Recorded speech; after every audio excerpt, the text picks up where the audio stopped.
Hi friends, welcome back to the Pottery Plus Studios. It's great to see you, especially since we've been on our summer break for the past month. So what we're going to do to get back into it today is we're going to learn how to roll a slab if you don't have a slab roller, and I'm going to show you two different variations. So if you're getting into hand building, this video is going to be for you, okay? Let's get started. Okay, to get started rolling our slab, what I've got here is approximately 1.5 pounds of clay that I have cut off the block, and then I did our similar step to what we do on our cheat version of wedging. So I just cut it off, and then I cut off the crusts so that I have a nice relatively wedged piece of clay. And like we've discussed before, this gets at the idea of a wedged piece of clay, because if you're cutting a piece fresh off the block, it should be quite well mixed because it was mixed at the factory. And then just to take off those little dry edges should make your hydration, pretty even enough to work with, okay? So this is our first easiest version of rolling a slab. The next one I'll show you a similar technique to what I'll show you now, but it'll just be using a wedged piece of clay. And this is what I do with like my middle school students when I want them to be able to roll a slab, but only having them for a week or once a week for like an hour, we really can't get into wedging. So this is a good kind of quick way to get to where you can make a slab, easily and quickly if you don't have a whole lot of instructional time. Okay, so to start out, what people always kind of think is that you use the rolling pin like 100% for rolling a slab manually or like by hand, but really your hands are going to do most of the work for you. And what I'm going to do here is I'm going to do what I call the press flip until this is about, like with my students I say thickness of a pancake, or I don't know, thickness of a magazine. Our end goal is really about 1/4 of an inch thick. So you can see by the time this guy is spread out to 1/4 of an inch thickness, it's going to be quite a bit larger than what it is now. Okay. And we might just cut a little off just for this demo to speed it up a little bit. But for now, we'll just keep press flipping until we get to a good thickness where we then could come in with the rolling pin. So the rolling pin really, friends, is like, it's kind of like a finishing step. So again, your hands and your arms and wrists are going to do the majority of the work for you. Okay? Something to look out for that is really common with, all age levels of students that I've worked with is sometimes we get really thin on the edges and thick in the middle. So make sure you're equally attending to the middle of your slab all the way out to those edges. And the thing is, when you get to the edge and it's kind of thin, it's easy for your hand or your rolling pin to kind of slip off the edge, and you unintentionally add extra pressure right there. So just, getting out of breath. So just be very intentional about your hand placement and pressure when you are working the edges of a slab, okay? And if you have a slab roller, this is a completely different process. So this is just for my friends out there who maybe you want to get into hand building, but you don't want to buy all the fancy tools, and maybe you're working from home. This is a method that you can use. It'll work pretty well. Okay. So I'm going to give this guy a few more slaps. If you have pain in your wrists or joints, don't do this part. Just keep pressing and flipping. It'll take you a little more time, but that's okay. All right, so that's looking pretty good. And another thing I can do to stretch this guy out is pick it up, swing it out, and then pull it back towards myself as I flip it. Okay. Well, that's something that, it's one of those things, you have to feel it to understand it, but once you practice it a bit, it can be really helpful. Okay. All right, so that's looking pretty good to go in with the rolling pin.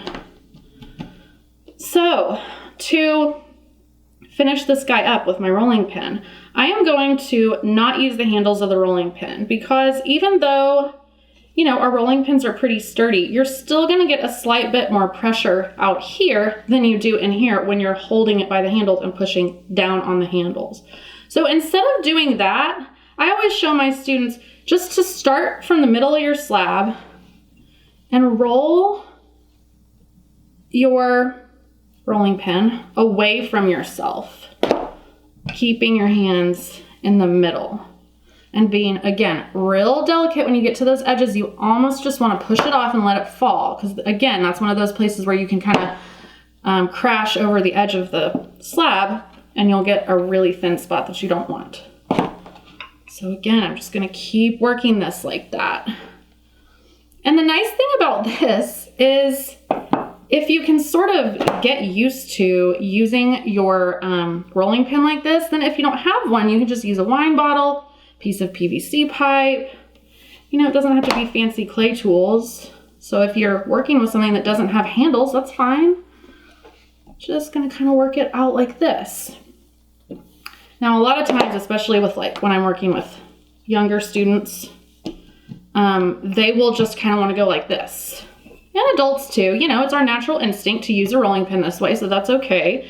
But the thing is, with a slab, one of your goals that you want to keep in mind is we want to keep this guy straight and flat as much as we can. And sometimes, depending on if your clay is very saturated, if you're going forward and back like this, the slab will roll up on the wheel sometimes like that, or not the wheel, sorry, on the rolling pin. And we don't want that because our clay has a memory. Whatever kinks and bends we put into it, as it dries, those kinks and bends are going to kind of want to re-emerge. So even when you're just lifting it up and flipping it over like this, you want to try and keep it straight and flat. And I'll just go into that a little bit more quickly here. So when I'm lifting this up, I'm going to hold it just by the edge, lift it straight up, and flip it straight over. So we don't ever want to hold it by the middle like that. And you don't want to hold it by the sides and let it droop like that, okay? And that's just like one of those things where I'm always saying give yourself the best chance of success. You know, if you accidentally grab it and bend it a little bit, it's fine, just keep going. But it's just one of those things to be aware of.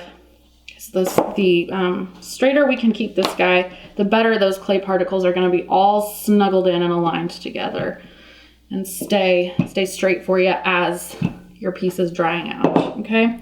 So that's looking pretty good. I'm just gonna quickly grab a needle tool and cut into the middle of this, and let's just see how it looks. You can't ever really tell completely from these edges, so I like to just cut off a little piece, check for evenness and thickness, and I'm gonna say that's looking pretty good. Now, one last little finisher here that you can do if you're feeling like your slab might be a bit uneven, I have a little trick for you. You can get some paint sticks from Lowe's, Home Depot, whatever. These are cheap. There are some kind of expensive leveling tools that you can get out there for rolling a slab by hand, but I mean, I would say these are going to be just fine for you, and they are about 1/4 inch thick, so that's kind of handy. So you just are going to put them on the sides, roll your rolling pin over. It's not really doing much for me because I'm already a little bit below that height or thickness, but you kind of get the idea here. So you could just roll it over and it would even and level it out for you. Okay, that's the first version of rolling a slab. Now let's get ready to move on to the second one. Okay friends, from here we're going to do a similar technique to what we just did, only we're starting with probably what we would be starting with more commonly, which is a wedged piece of clay. So you don't have to have that fresh piece cut off the block. If you want to roll a slab by hand, you can do it with a wedged piece of clay too. So this is just some nice wet scrap that I had in my bag that I wedged using the coning technique. If you need to see how to wedge, go back to our wedging video and you can check that out. But like I said, from here, the process is going to be very similar to the one that I just showed you. So this part of the video will be a little bit shorter, but I just wanted to show you what this looks like with starting with a wedged piece of clay. So obviously it's going to be round instead of square. So a little bit harder to control the shape when you're starting with a circle if you're wanting something square or rectangular, but I'll show you how you can kind of work with that here in a minute. But right now, again, I'm just doing my press flip to get it thinned out to a reasonable thickness before I start working with my rolling pin. So if you are wanting a slab that is you know, a lot of times we want like a rectangle or a square to start with, or maybe sometimes even like hexagon, octagon shape, depending on, you know, if you're wanting to use a template. And even if you're working with a piece of round clay, you can still control the shape of it to get what you're wanting. And I think I'll kind of show you how to work this into a rectangle, because that was like the most common, that's like the most common shape that I use for projects. Because if you can cut a rectangle out of your slab, you can then turn it into a cylinder. And that's a good jumping off point for all different kinds of projects. And again, we'll get more into that in one of our other videos. But if you're wanting kind of a long, narrow piece, then you would sort of, as I'm pressing this, I'm pressing a little bit forward. A little bit forward and a little bit away from myself. So that's gonna stretch it in that direction just a little bit. And I can do the same thing when I turn it and flip it. But the other little thing you can do here is you can kind of start to tap the sides into shape. Oh, oops, that may have been a little bit much there, Kara. Okay, so be more gentle. And you can kind of start getting it into that elongated shape that you want. And really that applies whatever, you know, whatever shape you're anticipating that you're gonna need, just kind of work the slab in that direction. Kind of kinked that up a little bit there, guys, so that's not ideal, but it's okay. We're just doing a demo, right? It doesn't need to be perfect, it just needs to make sense. So that's probably about good for my press, flip. And now when I go back in with my rolling pin, I can kind of accentuate that shape even a little more. And then again, starting from the middle, working towards the edges, and then kind of releasing once you roll off that edge is going to be kind of how you want to do it. Don't roll back towards yourself. And if you wanted to come in here, I think I've gotten this. This thing is just getting kind of abused here. I think I've gotten this about as thin as it can go. But the same thing with your paint sticks or dowel rods, whatever you want to use for this. Same technique here would apply if you wanted to kind of just make sure that it was thinned out enough.